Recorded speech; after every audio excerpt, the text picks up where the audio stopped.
Boa tarde, internautas conectados no DMTV, no Facebook e também no canal DMTV Goiânia no YouTube. Sejam bem-vindos a mais um Esporte na Rede, com tudo sobre esporte em Goiás, no Brasil e no mundo, sempre aqui na companhia do editor de esportes do Diário da Manhã, meu amigo Igor Pereira. Boa tarde, Igor. Tudo bem? Boa tarde, Zé Lucas. Boa tarde, internautas conectados no Facebook do Diário da Manhã. Estamos aqui mais uma quinta-feira para falar muito sobre futebol. Sim, vamos começar falando sobre o futebol goiano. Vila Nova acabou sendo derrotado para a equipe do Avaí, jogando fora de casa na noite desta terça-feira. O gol marcado por Rodrigão. Essa foi a abertura da rodada, né? Essa derrota do Vila e também a vitória da Ponte Preta sobre o Paysandu por 4-0. Uma derrota ali que complica os planos do Vila Nova, né? De entrar no G4.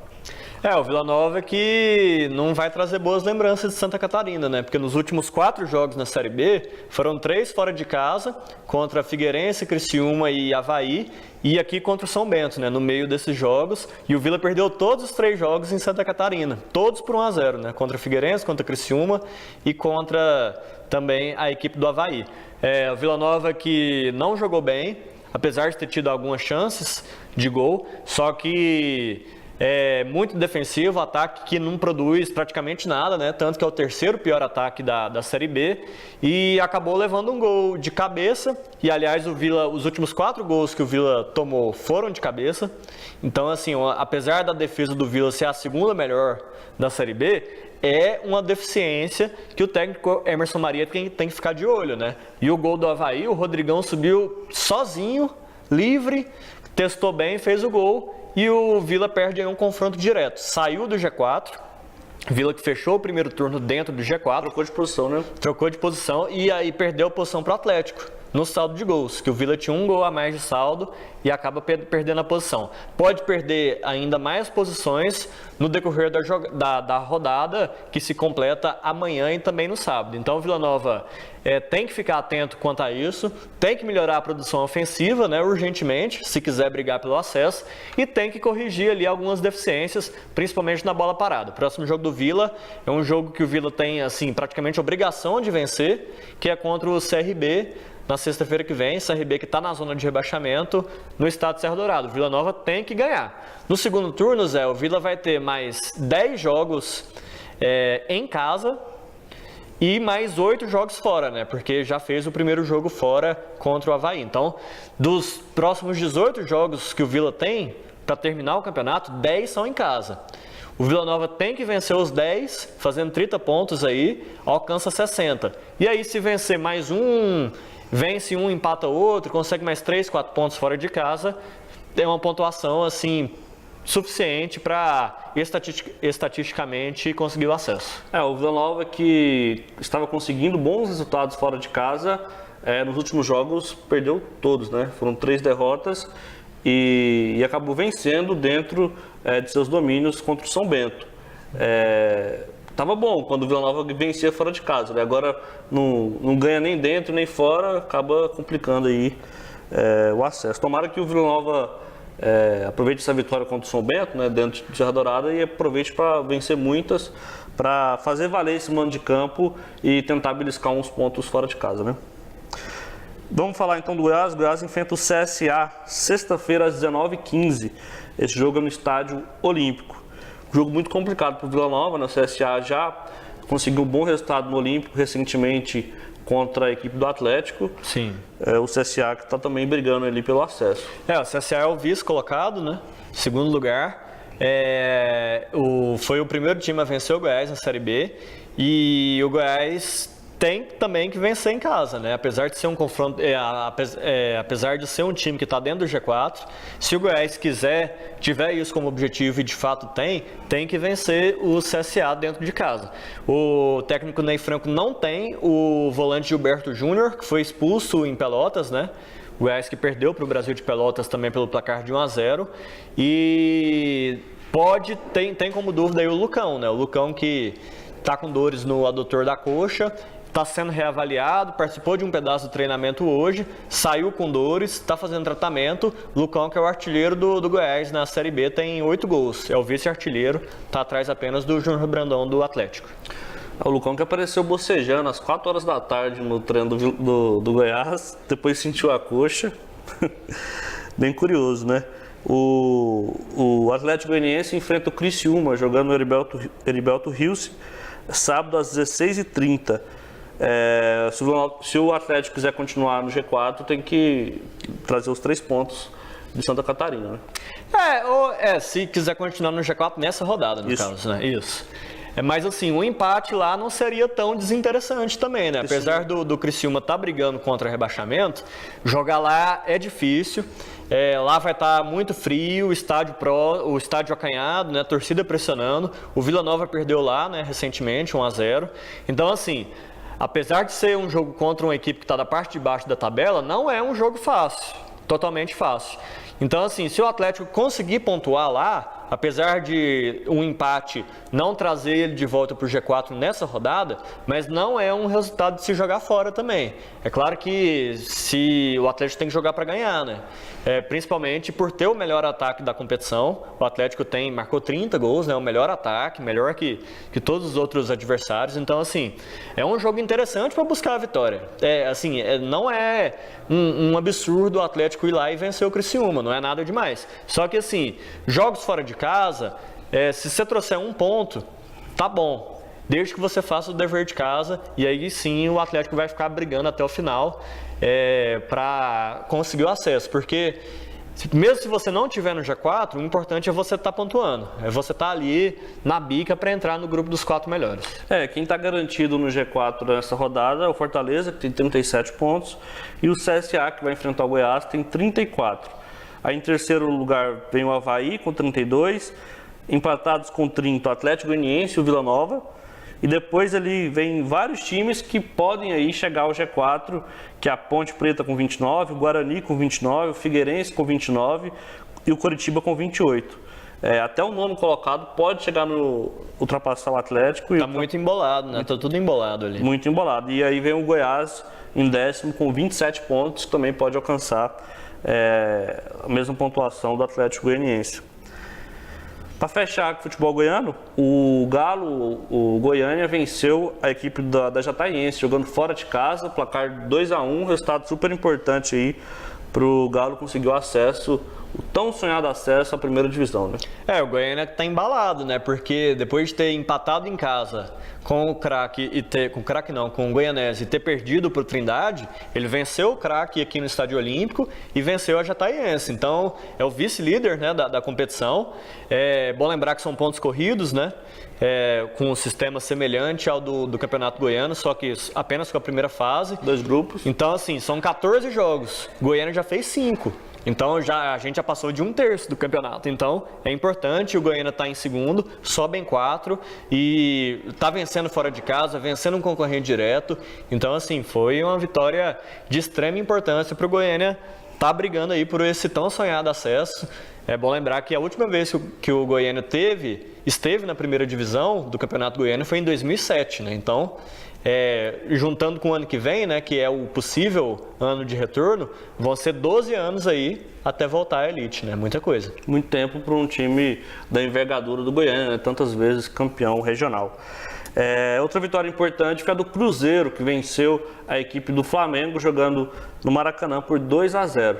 Ficou barato ainda, hein? Foi uma vitória com muita autoridade, né, Zé? O Cruzeiro conseguiu fazer o primeiro gol logo com 10 minutos de jogo, um gol da Arrascaeta, um gol com a jogada muito bem trabalhada pelo tripé de meias do Cruzeiro, né, que trabalhou muito bem com a Arrascaeta, Robinho e Thiago Neves. Você vê que o Barcos praticamente não produziu nada no jogo, que é o Barcos, que é o centroavante, né? Jogando com o nome, né? Jogando com o nome total. Mesmo tendo toda essa produção do meio de campo, o meio de campo se tornou autossuficiente, né? Que não precisou nem dele para fazer pivô, para fazer jogadas. Então, um trio meio-campista que se entende muito bem.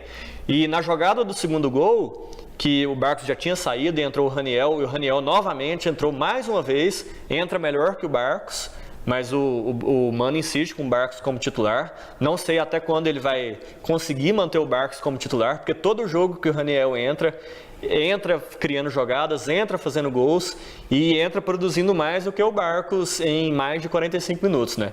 E na segunda jogada também teve a participação do Arrascaeta, do Raniel, do Robinho. O Lucas Silva, que é um volante que chega muito, chutou e o Thiago Neves desviou para o gol. Cruzeiro abre 2-0 no Maracanã. É uma vitória fora de casa. Bom lembrar que na Libertadores ainda existe o critério de gol fora de casa, né? Então o Cruzeiro está com uma vantagem muito confortável, mas muito mesmo, porque ele joga em casa, Zé. E se o Cruzeiro faz um gol no Mineirão, o Flamengo no mínimo vai ter que fazer 4. Porque se o Flamengo vence por o 3x1 da... O 3x1 da Flamengo, vai ter que fazer 3, 4x2. né? Então, assim, é uma vantagem muito confortável para a equipe do Cruzeiro. O Cruzeiro, na minha opinião, para passar a régua, o Cruzeiro passou. E o Flamengo, os flamenguistas vão ficar bravos comigo, mas o Flamengo é como a Inglaterra, né? O Flamengo foi campeão uma vez e acha que, que vai ser favorito todas as edições. Não é assim, Libertadores...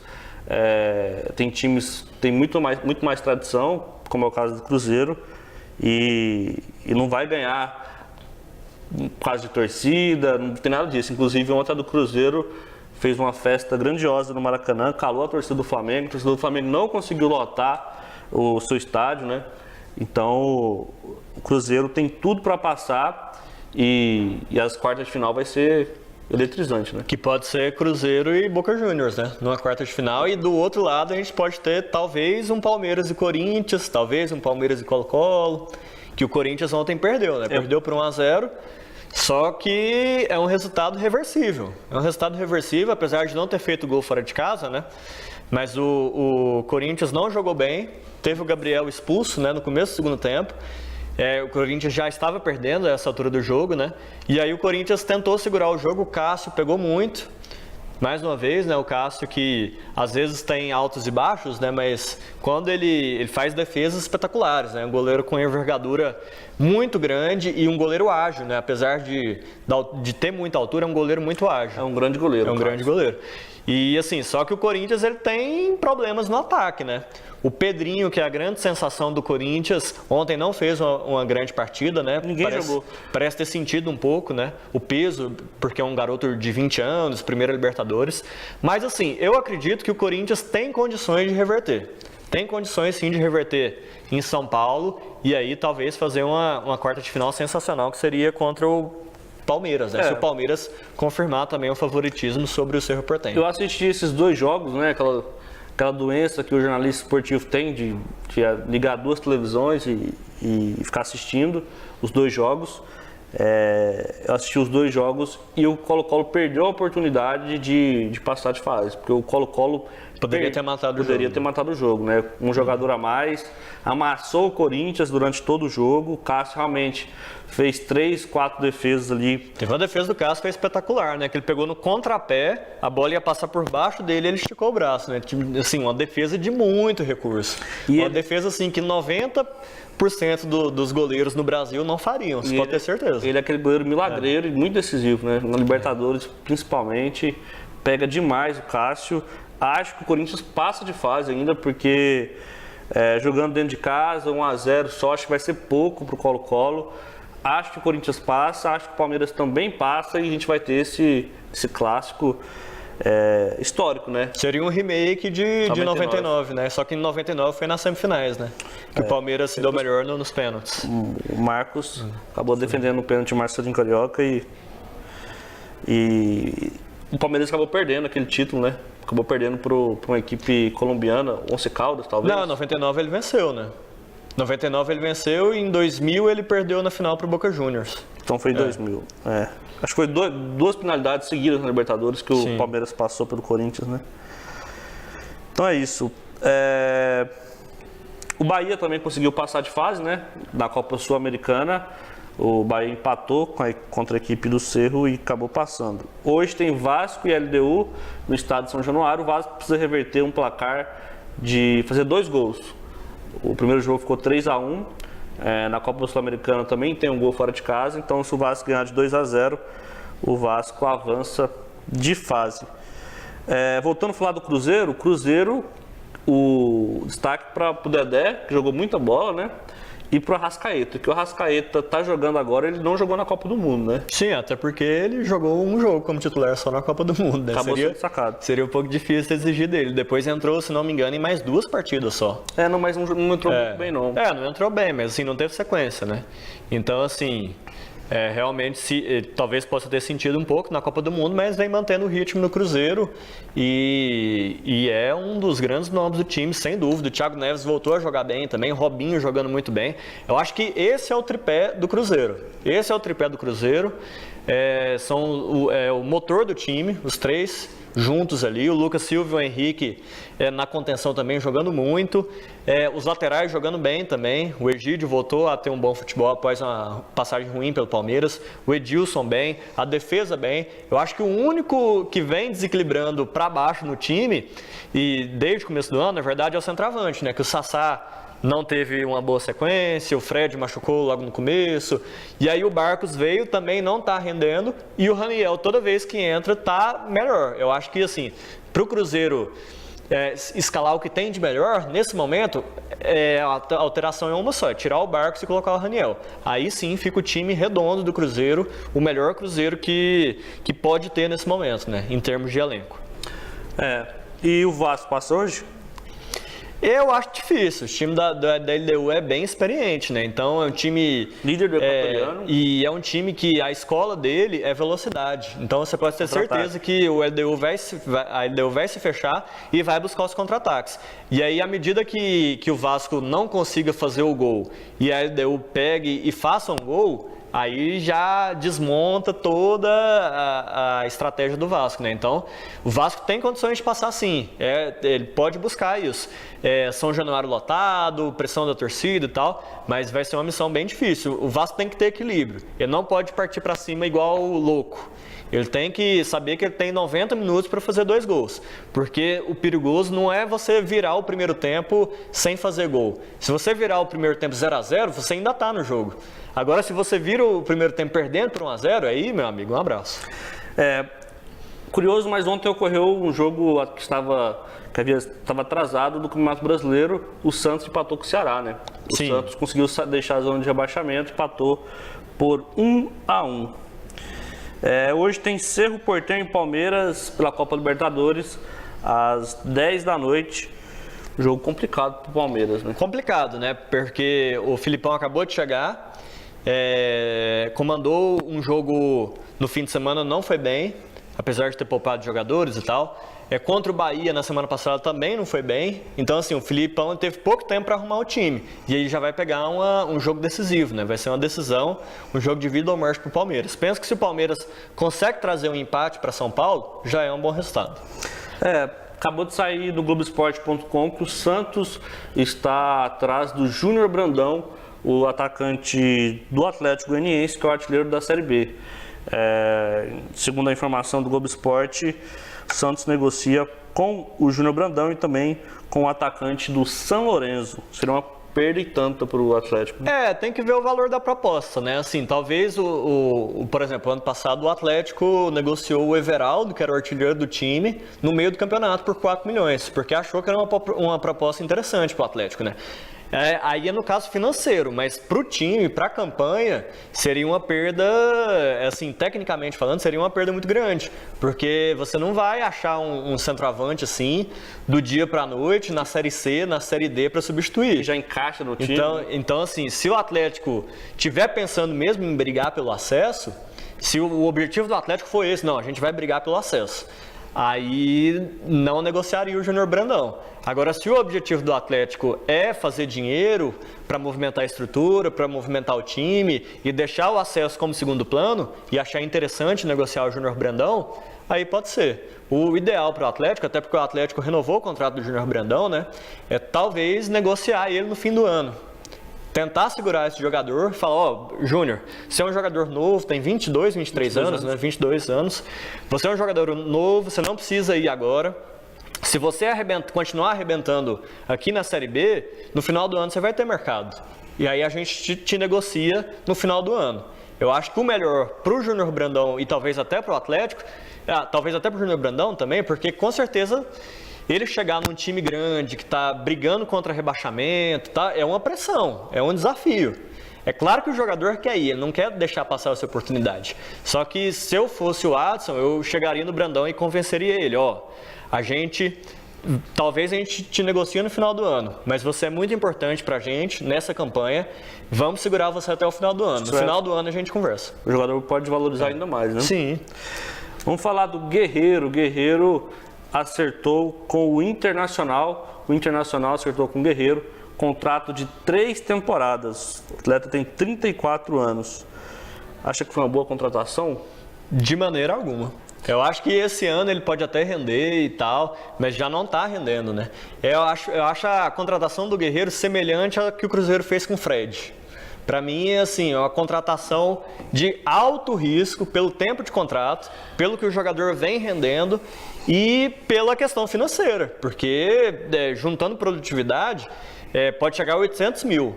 Sem produtividade, é no mínimo 500 mil por mês e, se não me engano, luva de 8 milhões, algo em torno desse tipo. Ele então, pediu 10, né? Então para mim é uma loucura do Inter. Eu acho que ele poderia ser até importante no Flamengo, só que o Flamengo ele colocou a mão na consciência de não fazer loucura. Então assim, eu acho que tem que se aplaudir a consciência do Flamengo, porque assim, o que o Guerreiro está extorquindo. E ele já tem essa fama desde o Corinthians. Tanto que o Corinthians não quis renovar com ele por conta disso. E mesmo assim, ele é um jogador tecnicamente indiscutível. Ele tem qualidade, ele faz gol, só que já não vem rendendo, vem de um período de inatividade, de quase um ano aí, né, pelo problema por doping. E depois que ele voltou do doping, ele não conseguiu render ainda, e é natural. Então, assim, a contratação de alto risco. E o Inter que já tem o William Potker, já tem o Leandro Damião, não é uma posição carente para o Inter. Inclusive o Leandro Damião vinha recuperando seu futebol, vem fazendo gols, o Potker também vem fazendo gols. Então assim, eu particularmente não entendi. Eu acho que tem grandes porcentagens de chance de dar errado. Essa é a típica contratação do Rodrigo Caetano, né? Um executivo de futebol que inclusive é gremista. Não quero dizer que ele fez isso de caso pensado, mas assim, é aquele profissional que não torce para aquele clube e que está lá pensando hoje, né? Qualquer clube sério que tivesse um comitê gestor jamais aceitaria esse tipo de contratação. E eu acho assim, a gente está falando, só que a gente está falando justamente por ser um contrato de 3 anos e pelos valores. Porque assim, o Guerreiro tem qualidade de chegar ao Internacional e fazer uma bela campanha esse ano. Acabou o contrato. Pode acontecer isso. Acabou o contrato do Guerreiro. Se o Inter contrata ele como um jogador livre, pagando um salário de 300 mil reais... Até o final do ano, legal. Ou até o final do ano que vem, legal, né? A gente estaria elogiando. Agora sim... Mas 700 mil reais, contrato de 3 anos, um jogador que não está fazendo gol, o centroavante, beleza, faz o pivô bem? Faz. Gol... Não tá fazendo. Então, assim, a chance deles render esse ano, render ano que vem, mas chegar daqui 2 anos e ele cair de produção e ainda ter mais 2 anos de contrato, a chance disso acontecer é muito grande. É muito grande, é 90% de chance. Então, assim, é falta de planejamento total. E o Inter tem 7 atacantes. Tem o Alves, trouxe do Barcelona de Guayaquil, uruguaio. Tem o Leandro Damião, tem o Luca, tem o Potker, tem o Nico Lopes. A gente tem o Rossi. No futebol brasileiro a gente tem um exemplo clássico recente, que é o Kleber Gladiador. O Grêmio fez um contrato com o Kleber Gladiador parecido. Contrato alto, um jogador problemático, de lesões e de comportamento. O Grêmio teve que pagar uma fortuna pro Kleber. Até hoje. E paga até hoje. E aí ele foi pro Curitiba. E a mesma coisa. E o Curitiba, que é um time menor ainda, fez loucura. O Curitiba fez um acordo com o Kleber que vai ter que pagar nos próximos 3 anos... 40 mil reais, né? 40 mil reais por mês. Um acordo para rescindir o contrato. Você acha que o Kleber está contente? Praticamente encerrou a carreira e garantiu uma estabilidade por no mínimo 3 anos, 4 anos, né? Isso. Então, assim, é um absurdo total. Pode acontecer a mesma coisa com o Guerreiro. Então, é o futebol brasileiro. Como eu disse, se tem um comitê, eu sou muito favorável a ter um comitê gestor ali para ter esse filtro mesmo, né? Para um diretor não fazer loucura, porque a conta quem vai ter que pagar é o clube, né? Sim. Por mais que dizem que tem um grupo de investidores por trás. E tem uma coisa, né? O mandato do atual presidente não é de 3 anos, né? Geralmente o mandato é de 2 anos, né? Aí que tá a irresponsabilidade, né? Você deixa bola pra frente. Você deixa uma herança pro seu sucessor que ele foi consultado, ele quer aquilo? Não sei. Então a gente está ficando por aqui. Até a próxima quinta-feira com mais futebol goiano, futebol brasileiro, Copa do Brasil, Copa Sul-Americana, tudo sobre futebol e também futebol internacional, né?